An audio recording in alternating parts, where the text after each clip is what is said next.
So English classes பேசிக் லெவல்ல தான் நம்ம பார்த்துட்டு இருக்கோம். இது இங்கிலீஷ் கிளாஸ் நம்பர் 4. இப்ப நம்ம பார்க்க போறது சென்டென்ஸ் ஃபார்மேஷன். சோ இங்கிலீஷ்ல ஒரு சென்டென்ஸை நம்ம எப்படி ஃபார்ம் பண்றது அப்படின்னு பார்க்க போறோம். அதுக்கு நமக்கு தெரிய வேண்டிய முக்கியமான விஷயம் என்னன்னா, சப்ஜெக்ட்னா என்னன்னு நமக்கு தெரியணும். சோ சப்ஜெக்ட் அப்படின்னா ஒரு நவுன் இல்லைன்னா ப்ரொனவுன், அதாவது பேரா இருக்கலாம், இல்லைன்னா நம்ம அந்த ப்ரொனவுன் பார்த்தோம் இல்லையா, அதுவா கூட இருக்கலாம். நான், நீ, அவன், அவள், அந்த மாதிரி கூட இருக்கலாம்.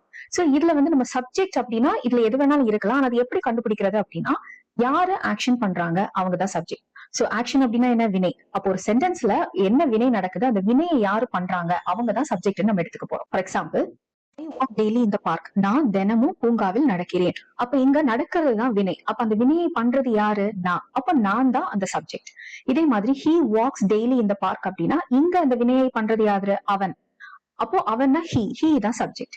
இப்போ கோவிந்த் வாக்ஸ் டெய்லி இந்த பார்க் அப்படின்னா இங்க அந்த நடக்கிற ஆக்ஷனை பண்றது யாரு? கோவிந்த். அப்போ கோவிந்த் தான் சப்ஜெக்ட். அப்போ அது ஒரு பேரா இருக்கலாம், இல்லைன்னா ஹி ஷீட் மாதிரி ஒரு ப்ரொனவுனா இருக்கலாம்.